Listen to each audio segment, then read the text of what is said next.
We are going to discuss what SEO is and how to use it to grow your podcast. If you've been a podcaster for any amount of time and one of your goals is audience growth, you have undoubtedly heard of SEO. But what is it? Why use it? How do we use it? And will it really make that much of a difference? So what is SEO? SEO stands for Search Engine Optimization.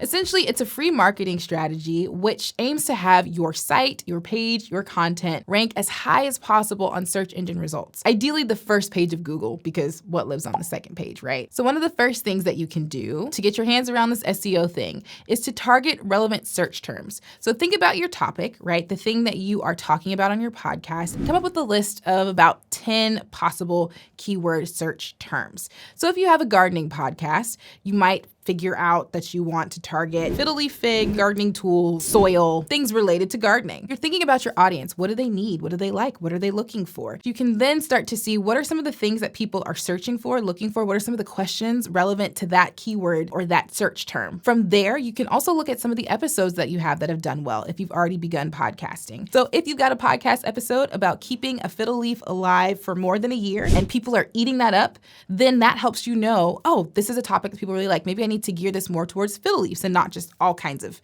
plants or tropical plants. So hopefully, after doing a little bit of that research, you have your list of 10 to 20 terms. And keep in mind, term doesn't just mean one word. How to keep a fiddle leaf fig alive could be one search term. And so you have a little bit of leverage there and some room to put together some really good search terms. So have a list of about 10 to 20 of those, and then take them to Google. That's our next step. You want to search those terms to see how are people answering this? What are the questions that are coming up around it? So that hopefully as you're looking at how people are handling those search terms that you have, you're able to craft a better answer. The next thing you're going to want to do is make sure that you craft a complete answer to those search terms. So when someone searches keep fiddle leaf fig alive, that they come to your site or listen to your podcast and hear a complete answer and don't go looking for another version of that answer. You're giving yourself the best chance of Google ranking you higher and recommending your page, your site, your content the next time someone searches for that search term. Here are a few tools to make this SEO term thing a little bit easier for you. We've got Moz, we've got keywords everywhere, and then we have Ahrefs. Each of these tools will help you find and narrow down the terms that are going to yield you the most results.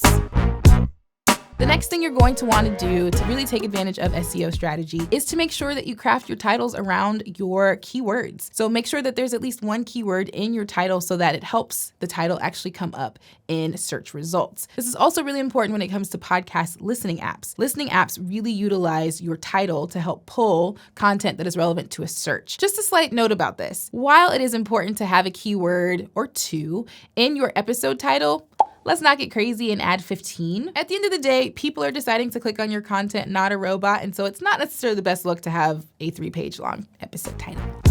So now that you have some of those basic SEO strategies in place, here's some next level tips for you. Be on Google Podcasts. This is just a really simple way to have a Google connection right off the bat. Second, leverage your social media following. Definitely point your listeners on social media back to your podcast episodes and website. And lastly, little known, but maybe not so little known, use transcripts, because all the content within your transcript, especially if you've done a good job at stuffing that a little bit with your search terms, will be indexed by Google and help the podcast transcript come up in the search results. So this is a really cool way to take advantage of SEO marketing strategies. Now, if you're interested in learning more about transcripts, Botter has a really cool video where he outlines our top 3 recommendations for podcast transcription services. So you can check that out over here. As always, thanks for watching and keep podcasting.